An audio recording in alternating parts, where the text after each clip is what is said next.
My name is Sophia. I am 42 years old. I live in a quiet town by the sea, in a small white house that still carries the scent of my husband's favorite coffee. Life here is peaceful, but inside my heart, a storm still moves slowly every single day. I wake up early, open the curtains, and look at the empty chair beside the window. He used to sit there every morning, smiling at me with his tired but loving eyes. Now that chair holds nothing but silence. Silence and memories. My husband's name was Daniel. He was gentle, kind, and full of life.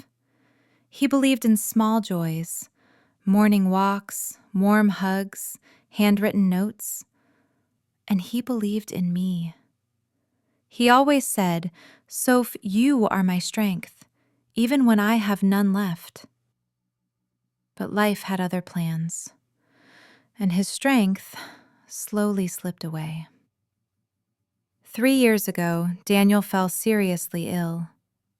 At first, it looked like a normal fever, something simple, something temporary. But the tests, they changed everything. His illness was severe, slow, and unstoppable. The doctors tried their best. Treatments, medicines, long nights in white hospital rooms, but the pain kept growing. His body grew weaker, and I watched the man I loved become fragile like glass. I sat beside him every night. I held his hand, even when he could barely feel it. Sometimes he whispered, "Please don't cry. You need to be strong."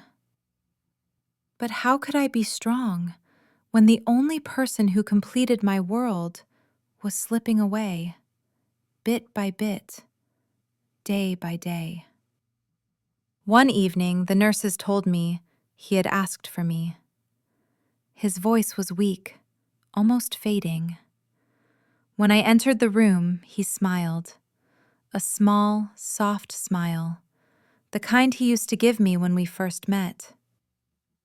I walked to him with shaking legs because something inside me knew this moment was different. This moment was final. He reached for my cold. His touch was light, but his eyes held the deepest love I had ever seen. He whispered, "Sophia, come closer." I leaned in. My tears were already falling. He took a slow breath. Then he said the words that broke me and healed me at the same time. "Soph, when I'm gone, you must keep living." I shook my head. I didn't want to hear it. I didn't want to accept it. But he held my hand firmly, as if asking me to stay strong, just for this moment. He continued, "You must wake up. You must smile again. You must find light, even in the darkest days." His voice trembled, but he didn't stop. He looked into my eyes like he was placing something sacred inside my heart. "And promise me one thing. Don't spend your life in grief. Don't lock yourself in sadness. Live for both of us. Live for the dreams we made together." I cried uncontrollably. My voice was broken, but I whispered the only words I could manage. "I promise, Daniel. I promise." He smiled, a soft, peaceful smile. Then he said the last sentence he ever spoke to me. "Soph, my love never ends. It stays with you, even when I don't." That night, he closed his eyes, and he never opened them again. The world outside kept moving. Cars passed, People talked. The ocean waves hit the shore. But inside me, something had stopped. Something had shattered. After his funeral, the house felt like a silent mountain. Every corner whispered his name. His clothes, his books, his half-written letter on the table. Everything reminded me of him.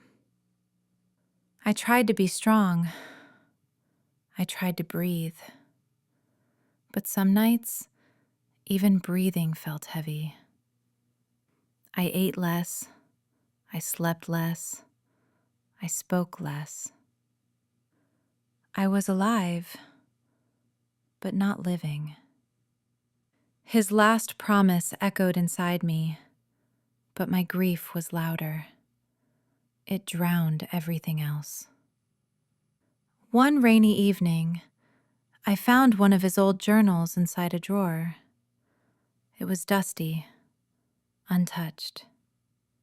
I opened it slowly. The first page had a note, written in his handwriting, for me.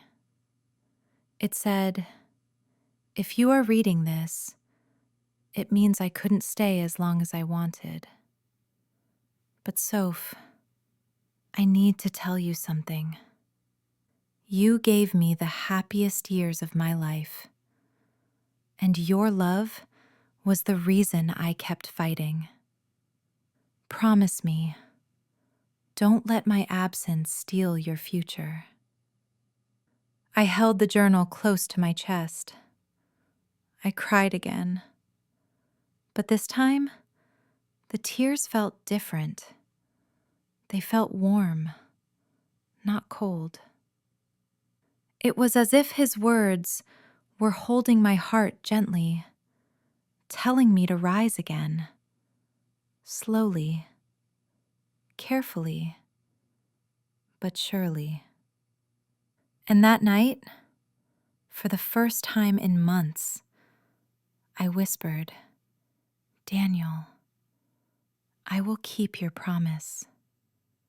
That moment changed something inside me. A small light appeared. Just a spark, but a spark strong enough to show me the way forward. The next morning, I opened the windows. Fresh air entered the house. The ocean looked calm. The world felt alive again. It didn't erase the pain, but it allowed me to breathe, to take small steps, to see life the way he wanted me to. I started walking by the sea. I joined a small art class. I met new people. I helped neighbors. Slowly, softly, life returned to my hands. And every time I took a step forward, I felt Daniel walking beside me. Not with his body, but with his promise, with his love, with the memories he left inside me. Some people asked me, "Do you miss him?" I always smiled and said, "Every second." But he taught me how to live, even without him. His love didn't end. It simply changed form. It became my strength. It became my guide. It became the reason I learned to breathe again. Today, I understand something I couldn't understand before. True love does not disappear when someone leaves this world. It stays inside your heart, inside your memories, inside the promises they trusted you with. A promise made with sincerity can become a bridge between grief and healing, between darkness and light, between what was lost and what can still be found. I still miss Daniel.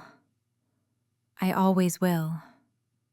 But his last promise did not break me.